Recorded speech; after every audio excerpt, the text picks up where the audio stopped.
final.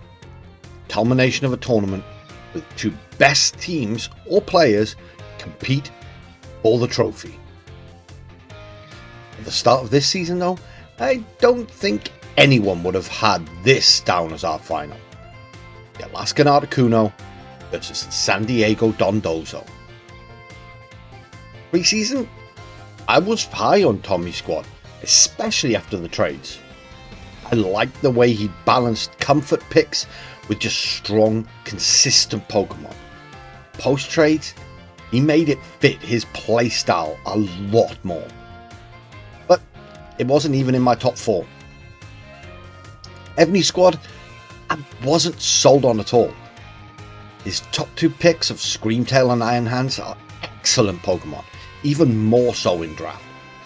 Hisuian Typhlosion is scary as hell in draft, but the rest of the squad just felt like it was lacking something. Oh, how wrong I was. But here we are. Outside of the EGM, we only lost once all season. These were the 2 informed teams heading into the playoffs. The Articuno having won 4 in a row, and the Dondozo on a 5-match win streak. They'd figured out their squads, discovered the formula for success, and now here they stand, 1 game away from the title of Regal Draft League champion. This really is a battle between 2 very well put together squads.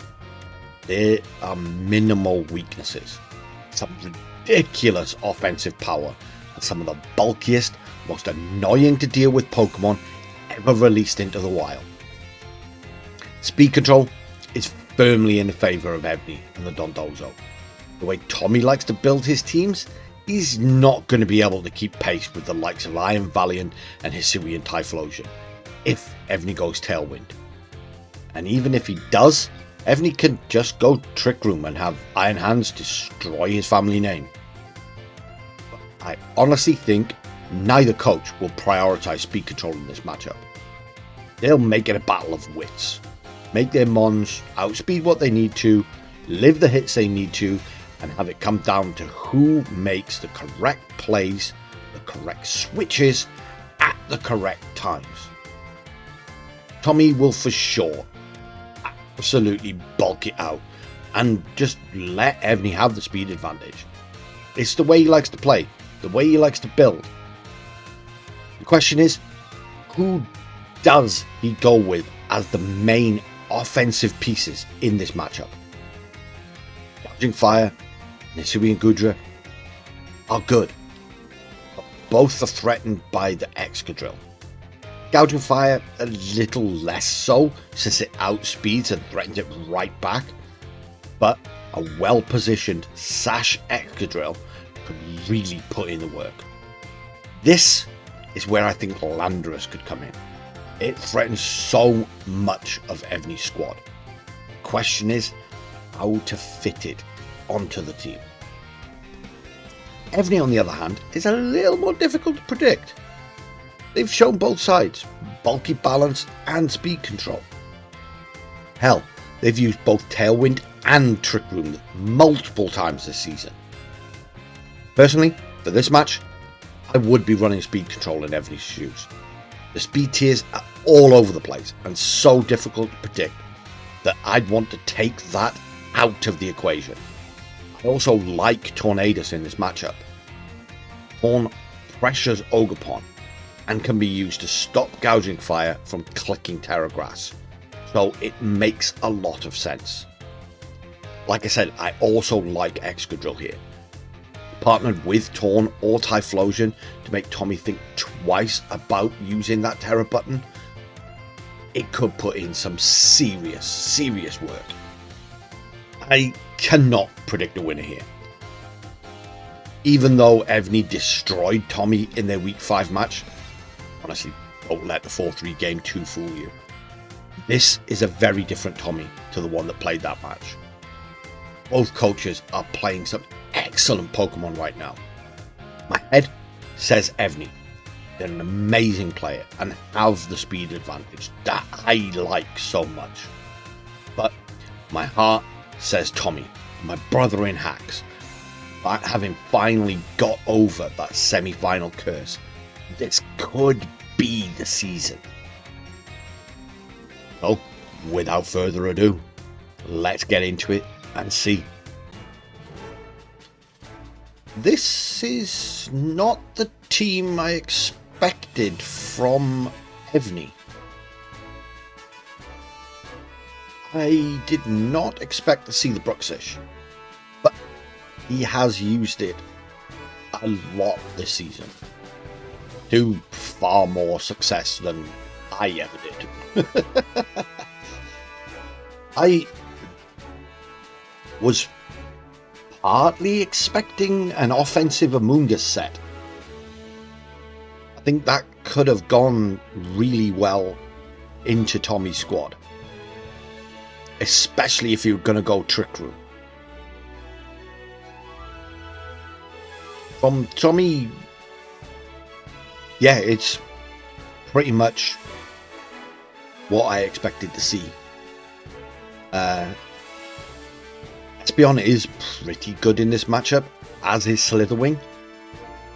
I personally would have gone one or the other and brought Illumise just to threaten Tailwind. But with the Dazzling on Bruxish, you're only really going to get to use the pranks to support outside of Tailwind for probably one game. So I see Tommy's logic. Yeah, seeing the two teams on the screen now make it even harder to call, to be honest with you. I'm looking forward to this one. Game 1 of the Wi-Fi League Grand Final. Who is going to get momentum? What are our leads? Screentail, Iron Valiant. Facing down, Gouging Fire, Ogerpon. Ooh.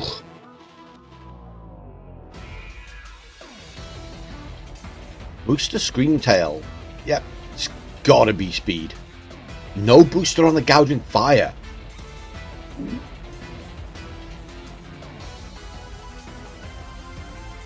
Immediate terror from Evney. Into the Valiant. Terror Psychic. Oh. Oh my god, we've got Psy Spam. I love it. Sunny Day from Ogerpon.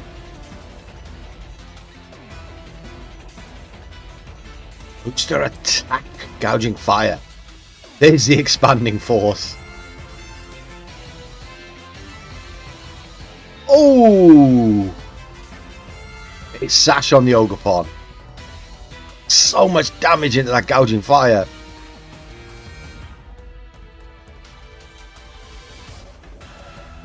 Heat Crash in the sun. Bye bye Valiant.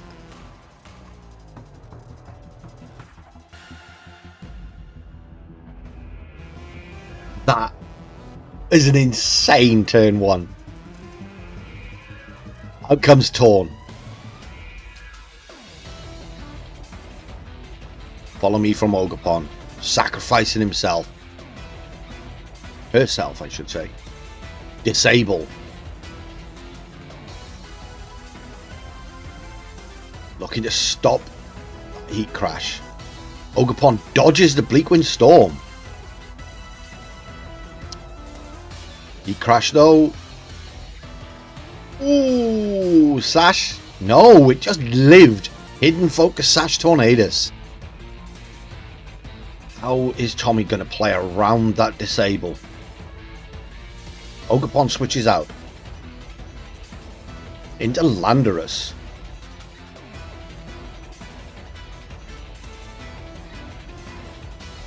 Encore fails. Frequent Storm misses on the Landorus. Finishes off the Gouging Fire.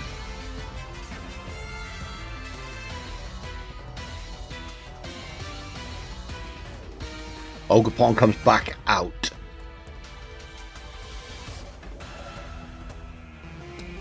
Thunderwave misses on the Ogerpon. Here comes the Ivy Cudgel. That does very little. Icy Wind takes out the Ogerpon and deals a ton of damage to that Landorus. Sludge Bomb connects, finishes off the Taunt.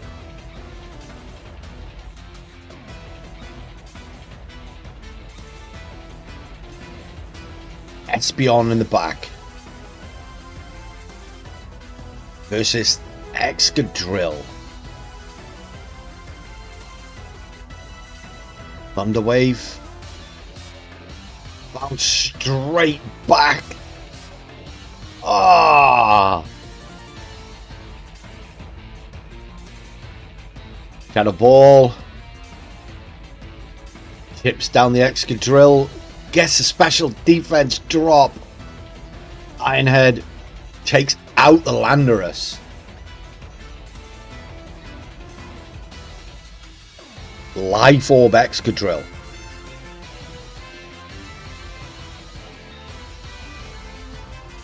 Shadow Ball finishes off the Excadrill. Don't think this Screamtail has an attacking move. Yep. It cannot do anything to this Espeon. That is game 1 to Tommy and the Articunos with another special defense drop and a full paralysis. Wow. That was an incredible game 1.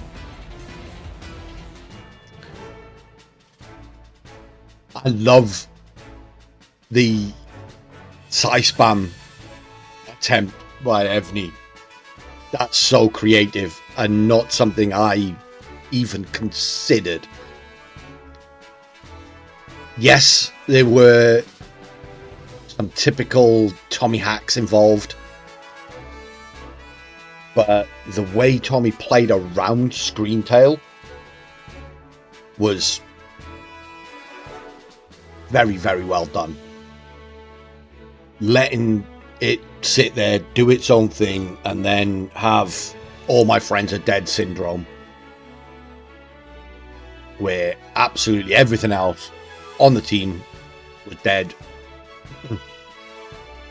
leaving the Screamtail till the very end without an attacking move. That Espeon was a great closer as well. Need that Torn. I forget how much damage that thing can put out. It quickly broke down the Gouging Fire and the Landorus. Game 2. And Evney bounced back. What else does he have up his sleeve? Torn Iron Hands. Exact same lead from Tommy. Spiky Shield, yep. We're going to have a double protect. Block the fake out.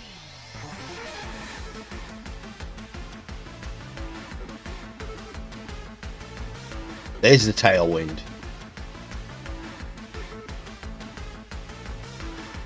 Sword Stance. Predicting the double protect. Getting some setup. Iron Hands is now a problem. Follow me from Ogerpon. Icy Wind from Tornadus. Now we'll probably have the Iron Hands outspeeding. Oh, the Defiant proc. I always forget Defiant. But there, that Iron Hands does now outspeed. Defiant did not matter. Flare Blitz. That's ridiculous bulk on that Hands. Here comes Goodra.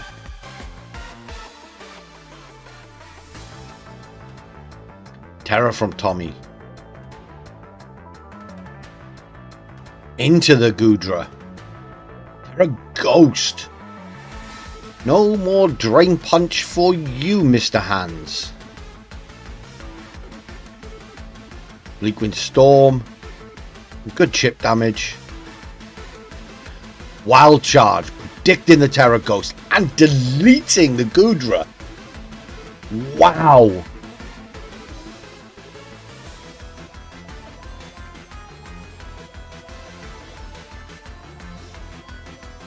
Flare Blitz. Not quite enough.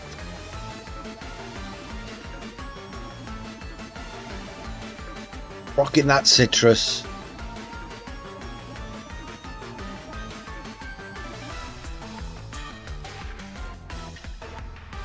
Here comes the Espeon.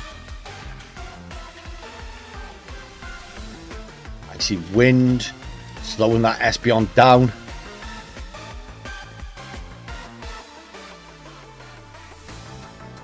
Wild Charge.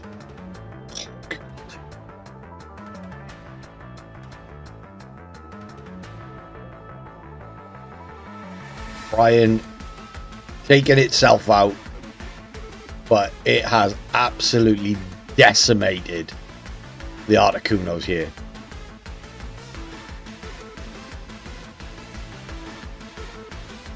The threat of that fake out turn 1.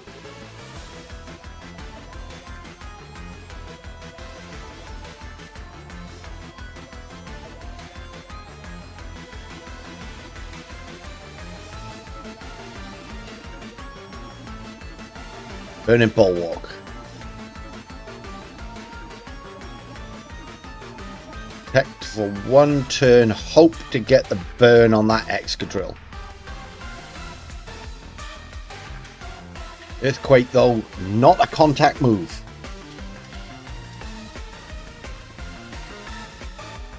Big Wind comes out, Gouging Fire dodges, but I don't think it's going to matter because here comes the Earthquake.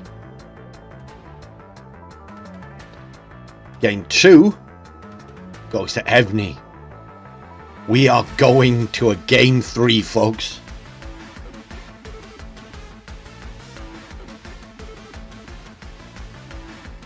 Holy. This is an incredible match.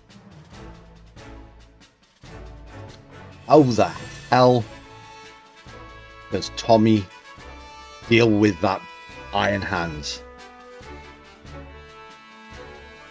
You almost have to lead Espeon into it. Or you risk the fake out and get the sun up with Ogerpon. Because you can't let it get set up for free. And do you even bring Goodra this time around? Feels wrong to leave Goodra behind, but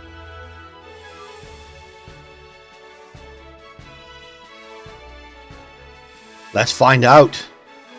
This one is for everything. There's the Torn Hands. Tommy persists.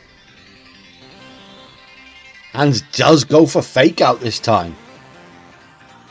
That's no protect on that Iron Hands then. Sword Stance. Wild Charge, Drain Punch, fake out. Dragon Dance from the Gouging Fire. Deep Wind Storm. Gouging Fire dodges. Ogerpon lives on 10. It's a speed drop. No! Is it Defiant? Flare Blitz.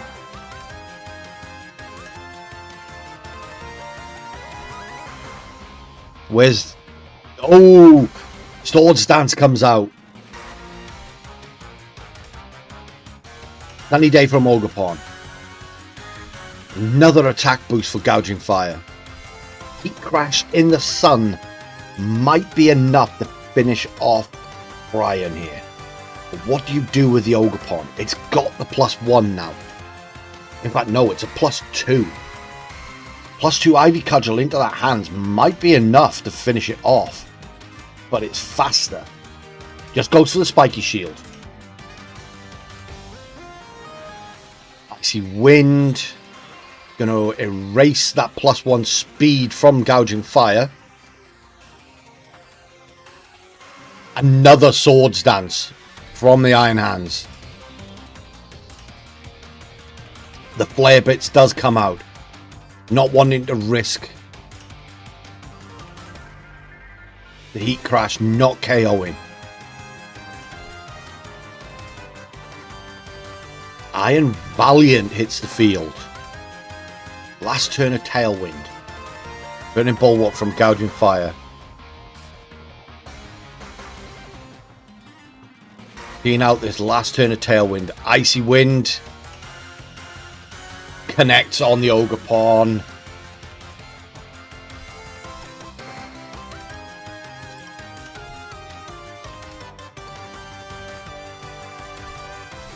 Valiant was going for the Moonblast. There goes the Tailwind. Here comes Espeon. MVP of Game 1. What can it do here? It's faster. Iron Valiant is no more.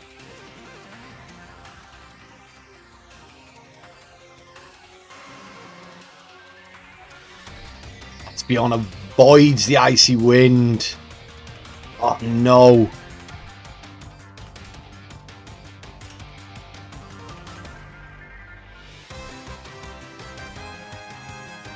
He crashed in the sun into this Torn.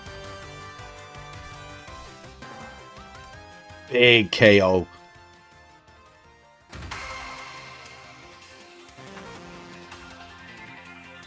Here comes Excadrill. With all those speed drops, it's probably faster than Gouging Fire. Tommy does still have Terror available. Espeon switches out. Psychic, not great into the Steel type. Here comes Landorus. Immune to this Earthquakes. Immune to this Earthquake. Terror does come out from Tommy. There's the grass.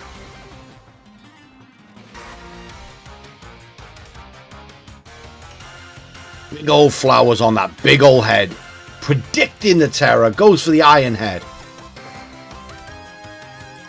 Heat Crash though in the sun. Enough to finish off the Dondozo.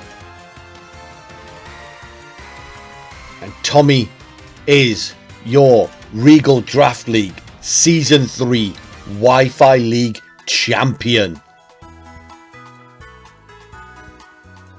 Absolutely phenomenal set. Some hacks involved there that it's a tough one for Evney. What would have happened if some of those moves hadn't missed? If the Icy Wind had landed on that Espeon in Game 3, what difference would it have made? Not entirely sure. Game 1, I think the missed Bleakwind Storm probably made a difference, but you can't take anything away from how well Tommy played. Hacks, no hacks, deserve victory, but it does take two to make a match that good. So, commiserations to Evney absolutely phenomenal season. Absolutely phenomenal final. Could have gone either way. Oh, I'm kind of speechless after that, and I'm not entirely sure how to sum it all up. How do you take the delight at your friend winning out and remain neutral?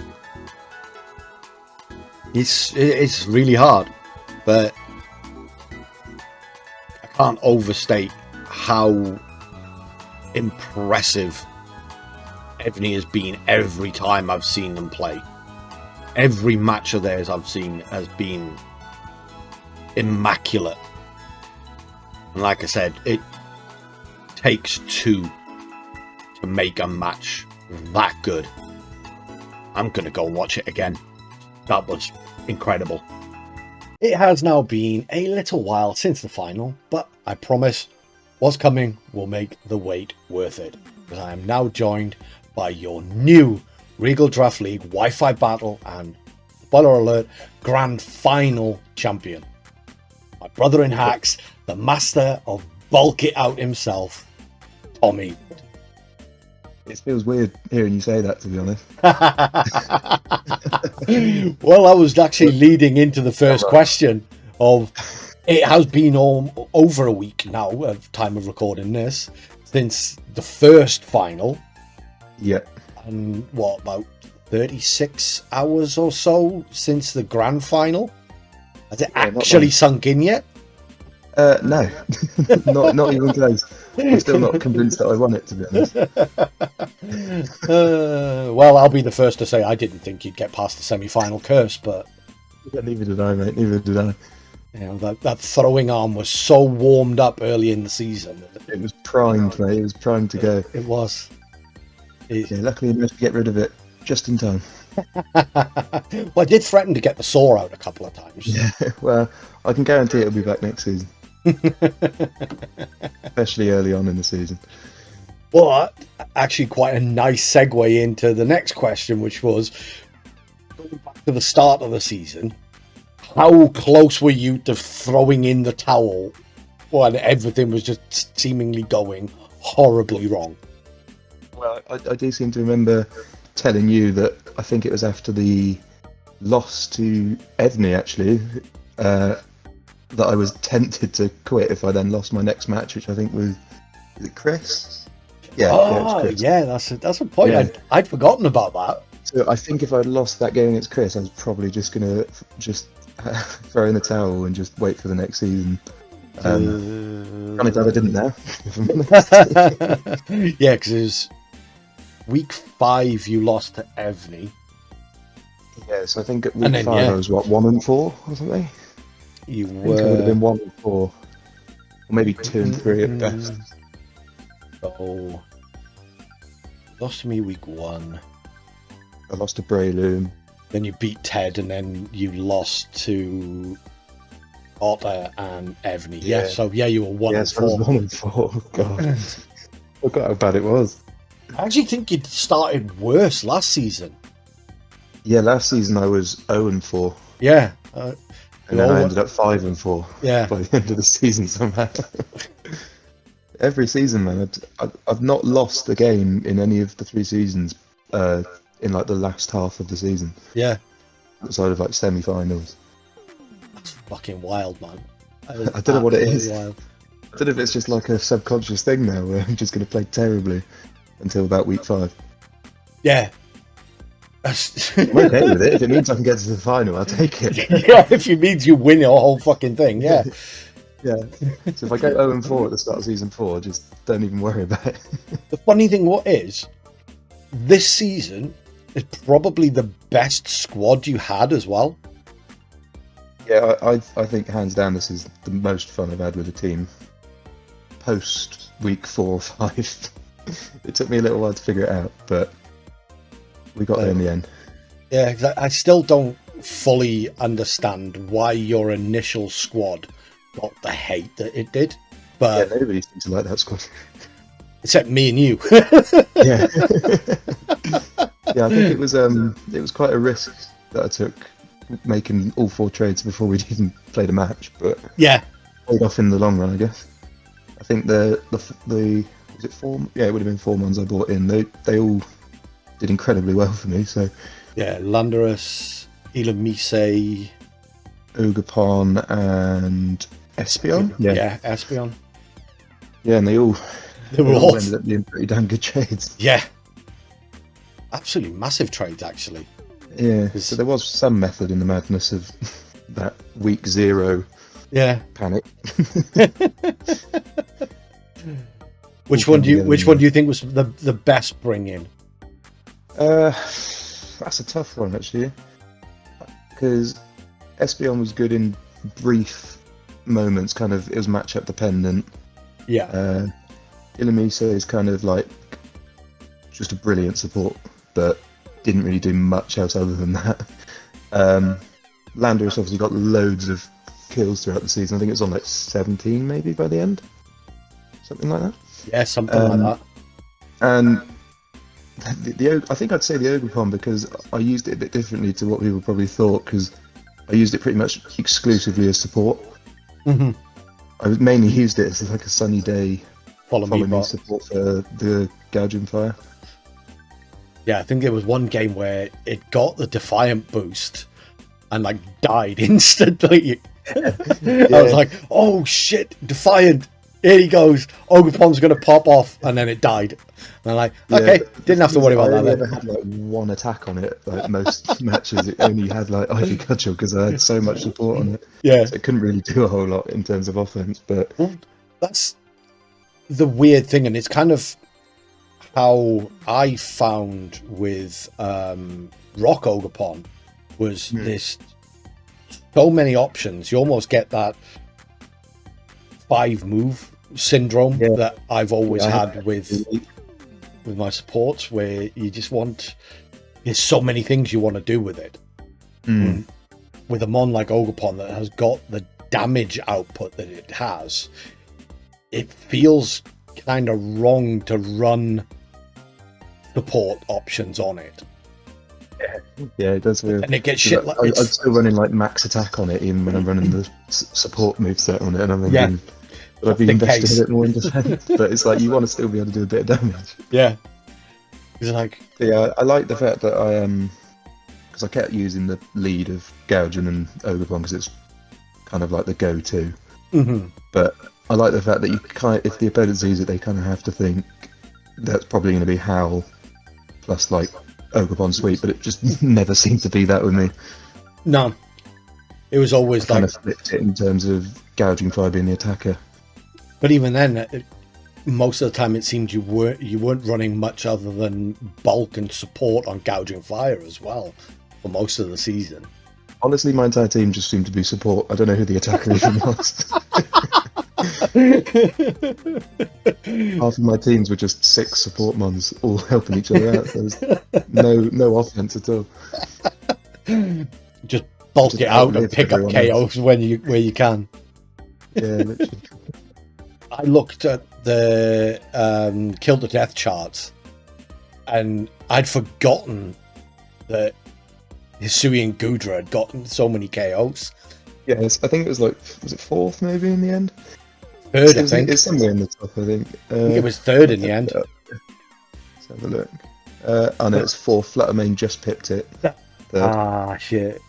But yeah, 25 KOs and 10 deaths, so it put in some work for just a bulky That's one. It's insane. not really supposed to do that. Because towards the end of the season, Gouging Fire seemed to be just battering everything. Yeah. And you look at it, sort of just went crazy in the playoffs. It was more support during the regular season, but in the playoffs it just became like my leading attacker. yeah, when you've discovered that whole sunny day on Ogapon strat. Yeah, the sunny day boost on Gouging Fire is just crazy, because obviously you get the fire boost and the attack boost, and it's just ridiculous damage once you get the sun up, especially if you get another +1 from a Howl or D-Dance. Absolutely insane. Multipliers are just crazy on it. I was looking at all of the damage counters and I was like, this thing can like one-shot an Iron Hands with one boost. That's what shocked me in the final was it. You looked at it and Ebony's Iron Hands blatantly had a ton of bulk investment. But then Gouging Fire just absolutely destroyed it. Yeah. Obliterated it. Ridiculous defense as well on Gouging Fire means you couldn't really do anything back to it. Yeah. That was probably my favourite set because it was Flare Blitz and Heat Crash on the same set. And that Flare Blitz was literally just for Iron Hands. That was the only reason it was on there. That's mental. Absolutely mental. What was it? Burning Bulwark, Dragon Dance, Heat Crash, Flare Blitz. Yeah, it was a very this thing can only do one thing type of moveset.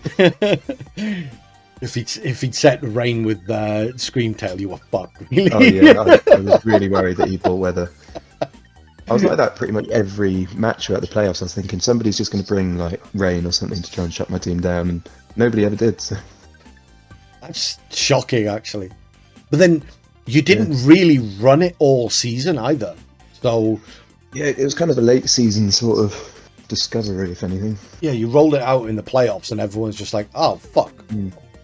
It kind of come full circle because obviously originally my team was designed to be a multiple weather team, and it sort of didn't end up being that. And then towards the end of the season, it did. And it went to being a no weather team to being a sun team. Yeah, it was an accidental sun team with the Slither Wing and everything else I had in there. I was running Flamethrower Goodra and stupid stuff like that. Just put a fire move on everything. That's the thing with Goodra, though, as I found out in with the standard Goodra for the Kitakami prologue. It's such a versatile mon. Oh yeah, it can do way more than people think it can. Yeah, people just see it as this sort of unbreakable iron defense. All it does, but yeah, it really does a lot more. It's got some decent attack stats. And I discovered that Terra Water Sap Sipper is one of the most broken things in the world, especially when it's on a bulky mon like that. Well, if you don't have an electric type, you kind of just lose. It's funny because there was one set that I was wanting to play around with specifically on your team, and that was a physical Goodra set that was Terra Water Sap Sipper. And you basically hit it with a grass move from your Ogerpon to give it a +1. I was thinking about that quite a few times. I was actually thinking about, I think it was Slitherwing, because Slitherwing gets Trailblaze. So I was going to try and boost Slitherwing's speed and Goodra's attack at the same time. Yep. But I just couldn't find like a matchup where it seemed to be available. Yeah, it just... that was something I would love to have. As soon as we got into the playoffs, I started messing around. Well, that's when I started messing around with your team a little bit. You know, trying to helping you prep and that. I was just like, okay, I've got the time now. I'm not prepping for my own battles now. Let's see what madness I can come up with. And there was there's a lot more to it than people think. Yeah, there was a lot of fun little strategies. A support Ogerpon set that I had that was like Taunt, Encore, Follow Me, Trailblaze, I think it was, something like that. And I was like, oh, what if you Trailblazed with Ogerpon into Sap Sipper Goodra running a physical set? You just started messing around them because it had like fire punch, or there was a couple of like physical fire moves it gets, and it was just some absolute madness you could pull off with this squad of yours with just the sheer bulk it's got. Yeah, in the what was it? The grand finals? Is that what it's called? Yeah, the grand finals. The one with TCL. I was close to bringing a physical lander instead of the standard special set because I wanted to play around the assault vest Tyranitar, which didn't even bring a grand. But I was going to just try and see if I could bring like a physical Lando set, but kind of bottled it in the end and just went with the standard set that I bought like all season. It actually gets better coverage on the physical side. I don't. Yeah, it's madness. I don't know why everyone. Well, I know why everyone runs it as a special, because it's one of the few, you know, like really strong ground special attackers in the game. But yeah, I'd love to have seen you bring that. Yeah, it was very tempting, but I thought I'd better not mess too much with the grand finals. Thought I'd bring what I know works. Yeah, why mess with the formula that's worked so well? Yeah, with the run I was on as well, I kind of just had a team that was working, so I didn't change too much between sort of the start of the playoffs and the end of it. Yeah, keep to the sort of same 6 or the same like core 5, and then just rotate in a support. Just, even Slitherwing put in a massive amount of work for you this season. Yeah, it had some really surprisingly good matchups, actually. I know I lost to Otter, but I remember it had a really good match against Otter. And I tend to just bring the Terror Electric set, because that set was crazy good. I was going to say that. Well, that was the first time you brought that Terror Electric with Wild Charge and everything, wasn't it? Yeah, I really like that set, because it obviously gets rid of the ×4 weakness and gives you the resistance instead. And then your only weakness is ground, which usually you resist anyway, so people aren't really clicking ground moves into you. No. I really wish I got to bring it in the grand finals, because I put a choice band on it and I still put first impression on it, even though it was choiced. Just to see if I could nuke something before you could do anything. But it just didn't end up getting its chance. Yeah, that's disappointing. Because that would have, I think that could one-shot like half of his team. Yeah. First impression is just a ridiculous move. Yeah, it's a bit broken. Yeah. A bit less when you choice banded it, but it still would have done a lot of damage, so just had to force a switch. Literally just lead it, first impression something, which will stop like Tailwind or whatever going up. Switch it out. Funnily enough, we've actually, in our ramblings, covered most of the questions I had. I knew we'd end up doing that. Bound to happen once we get going. Yeah, because I got it here. It's like, obviously, Gudra was massive for you with all the kills, but who was your actual MVP? I think it has to be. Well, to be fair, it's between the 2 dragons, isn't it? Really, it's Gudra or Gouging Fire. I'd say Gudra for the regular season, but Gouging Fire for the playoffs. Because Gudra kind of took a back seat in the playoffs. That's the funny thing with Gudra, though, isn't it? When you come up against the, for want of a better word, better players, they'll have ways around it. They'll have... Yeah, and especially if the matchup doesn't sit right, it's kind of like, if they have loads of fighting resistances or immunities, it's you can't win the body press set, because you just get locked into not being able to do anything, really. Yeah, and you look at especially Evney's team with Screamtail, Valiant, Bruxish. Yeah, I couldn't risk it against that team. He had Fast Taunt, he had Encore Disable. There was no way I could have ever used that set against him. Yeah, it's looking at it, it's like he hated fighting types when he built that team. Yeah, his whole team was like anti-fighting type. Immediately had to just scrap the Gudra set, and I think I bought just a special set. Yeah, the only mon he's got that's actually weak to fighting is Excadrill. Yeah, which hits Gudra super effectively. So, this is the thing, I was looking at his whole team and I was like, this is like the most anti-Gudra team I've ever seen. It's ridiculous. Absolutely ridiculous. Gouging Fire and Delete. It's funny though, because like that matchup for me was like the worst one to have for the final, because he destroyed me in the regular season. Like, it wasn't even close. Yeah. But I think he like 4-0'd me in the first game, and then 4-3 in the second. It was 4-0 and 4-3. Was it? Yeah. Yeah, and like he just completely like rinsed me, like just baited out my terror, wiped me with Excadrill, and it was bad. So when I seen that in the final, I thought, oh no, here we go again. But even that 4-3, watching back on the replay of it, even that 4-3, yeah, I was gonna say even that wasn't that close, really. Nah, no, he had like control of the game from the first turn. Yeah, he's just such a good player, though, man. Yeah, like that game 2 of the finals, he completely read me with the sword stance on the double Yeah. protect the first turn. And the thing is, I had a feeling he might have it, but because I'd seen fake out, I thought, there's no way. But yeah. It's such a crazy Just Iron use it, Hand use it. set. And after I lost that game like that, mate, I was thinking, well, this game 3 is going to be a demolition, but You just read. did the standard gouging fire and pray. But then you made a couple of really, really good reads in the game 3, though. Yeah, there was quite a few tough reads to make. I mean, he puts you in like positions where you kind of are forced to make those reads, otherwise you just lose. Yeah. And just that's how I kind of felt, just pinned.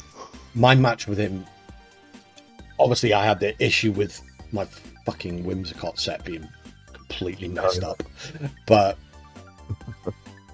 I saw, because he led Valiant Bruxish versus me, and I'm like, is he actually going to go Trick Room?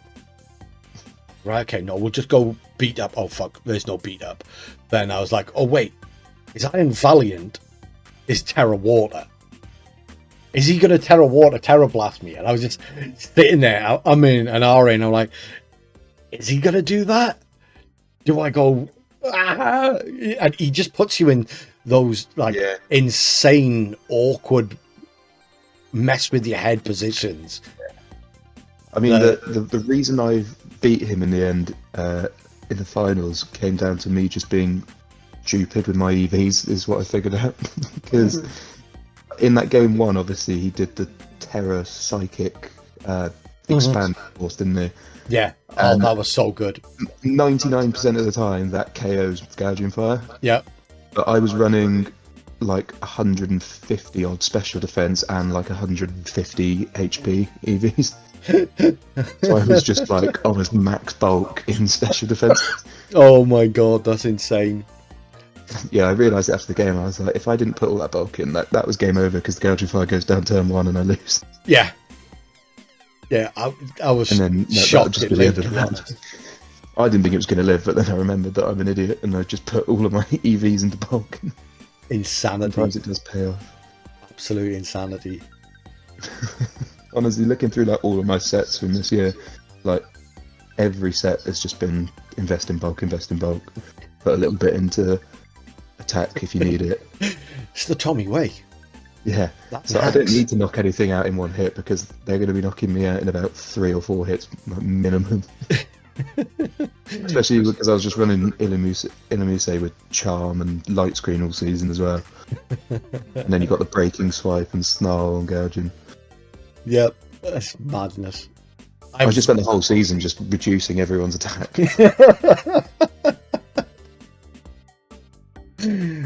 Oh, because that's what TCL said after the grand final as well, wasn't it? He's like, I was like so set. About the Breaking Swipe. Yeah, he was so set on it being a like offensive Gouging Fire, and it literally just sat there, just reducing his attack all game.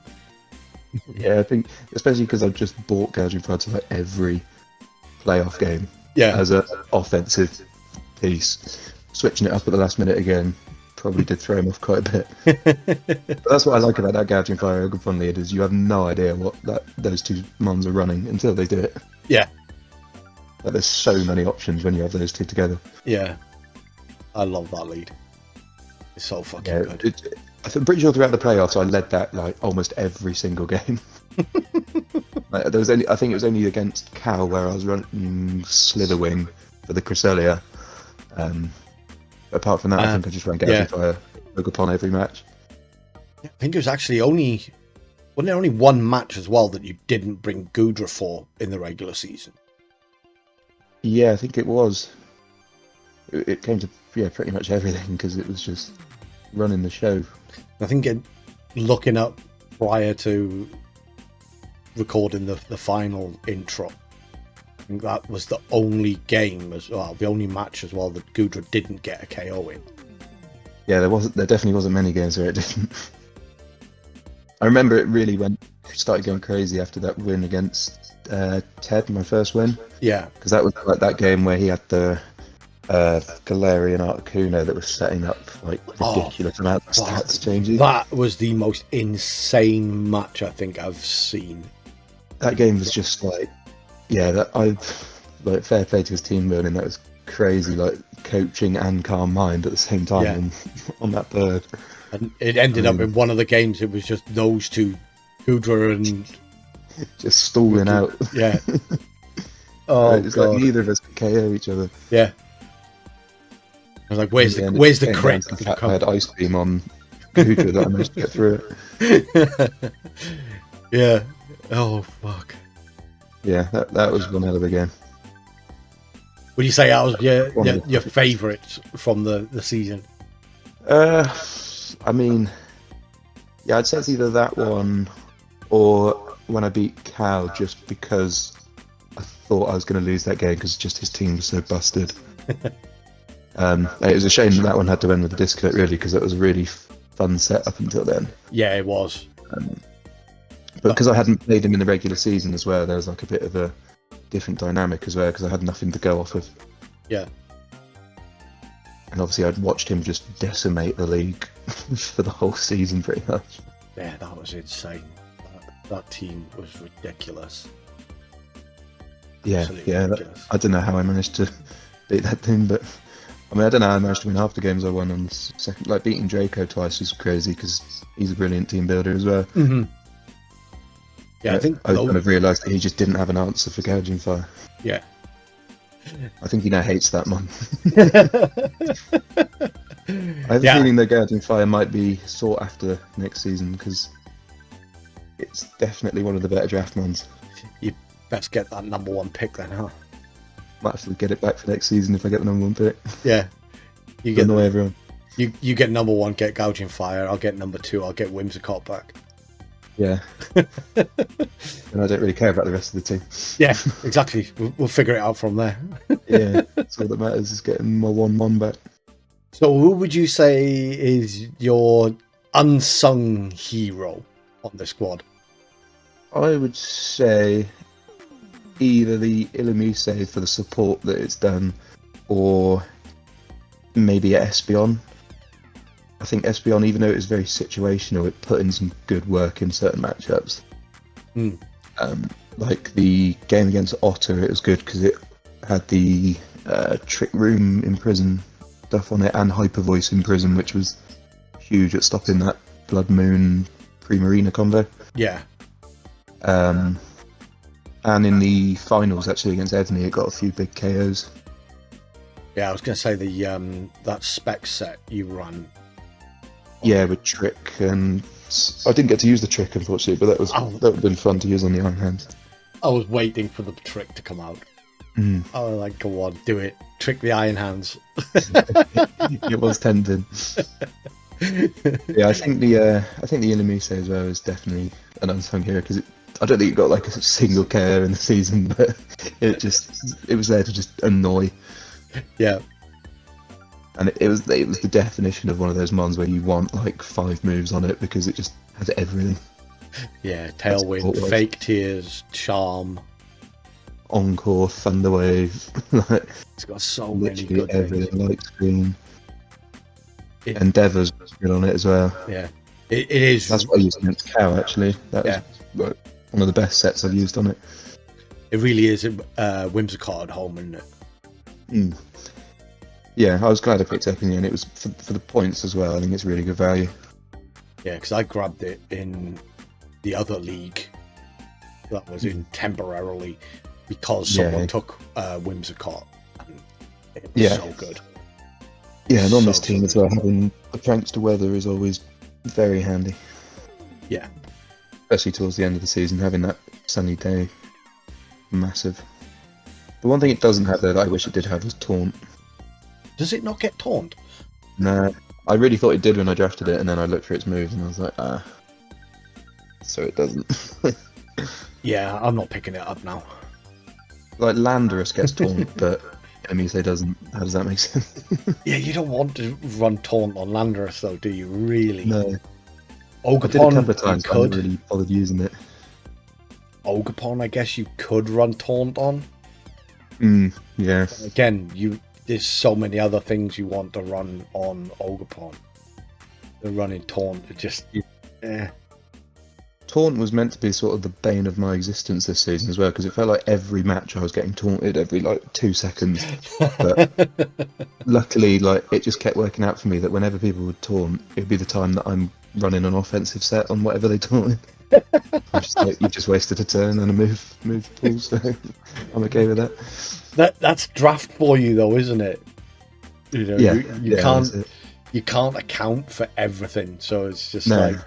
And you look at my team and you just think, well, if you just taunt everything, you probably win. But yeah, luckily I was kind of aware of that, so I was just like, I'm just not going to let you do that. That's another reason why I like Espeon as well, because you just get to throw the taunt straight back at them. You get the magic bounce. Yep. I actually really did that. Ability. I actually did that in season 1 versus Genion.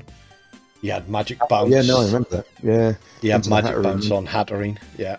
I ended up taunting my own tornadoes. Yeah, that's the thing. When it comes off, it's one of the funniest things. Espeon was, with the matches it did come to for you, put in some work. Yeah, I really think in draft I've noticed that it's always worth having just a psychic type in your team, because their move pool is just crazy. Yeah. Like they all just seem to have so many options. Yep. Like they all learn Trick Rune. They all seem to get like Trick, Skill Swap, Light Screens, Reflex. Like they're such good utility mons. That's why season 1, season 2, God of War, and why I pushed Chal to pick up God of War, because God of War on his team should have been so good. He just didn't. He just couldn't figure out how to use it, which play to him. If it's not your playstyle, it's not your playstyle, but it just offers so much versatility. Some of the madness I pulled off with Galfox this season. Yeah.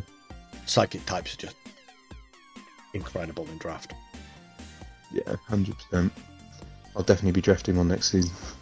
Might be the same one. I'm just waiting now. I really want to know what format we're going to be going into for season 3. Season 4. That's kind of like determining what my team's going to look like quite heavily. Are you on team restricted or team no restricted?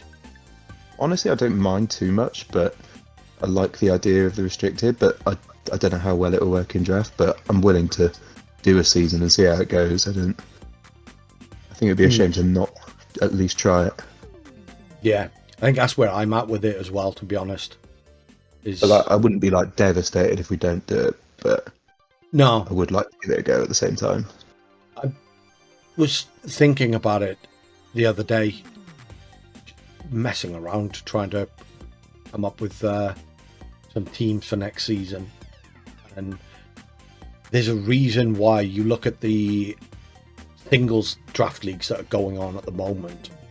None of them are running restricted. Most of them are actually right now running lower tier draft leagues. They go in the opposite direction. I like that as well, to be fair. That's the sort of thing I'd be interested in doing at some point, because I like the lower tier stuff. Yeah, I was thinking it'd be kind of cool to have a lower tier league next season. Yeah, it'd be interesting to see how everyone votes. But I've never used most of these restricted mons. Yeah, it does same, because I've not really played the restricted format. I don't really know what half of them even do. So it'd be interesting to try it out. I can see why people are saying that it's, you know, they add a just insane power level. I can see where it could go wrong, and like having a Shadow Rider Calyrex up against like a Toxicroak is not the fairest matchup in the world. No, I can see why people are saying, you know, it's not a good idea, but at the same time, does that protect the restricted at that point? Yeah, it would be, wouldn't I'll probably just draft. I'm just going to draft a restricted and then 10 follow me users. That's what I'm going to do. And like, I'm probably like a Scream Setter as well, and then just that'll be it. Yeah. Get yourself a restricted, a Grimmsnarl, and you know every follow me user you can find. Yeah, it would be the only mon that gets a kill for me next season. Would be more restricted. Finish the season on like 100 kills. Yeah, I think that's kind of it. Looks good to me. Yeah, I think we've waffled enough, and yeah, congratulations, mate. Thank you. So fucking unbelievably pleased for you. I'm now going to disappoint you by going like 0-9 next season. Oh no, it doesn't matter. I'll win it all next season. It's fine. Yeah, I'm just going to take a back seat next season. Yeah. I'm just going to bring metronome every game. Yeah, I'm coming back with a vengeance next season. Good. Hopefully the hacks go in my favour for once. As long as we get back-to-back Hacks Pack victories, I'm happy. Yeah, we'll find a way to make Otter retire again. Yeah, I was going to say, if we keep Otter out of our league, we should. Otherwise, he's going to inevitably beat me in the semi-finals. Yeah, we might have to do that for the opening of the season. Is have an exhibition match between you and Otter. Don't make me play Otter any more than I already have. He's the one person that just completely reads everything I do. Yeah, same.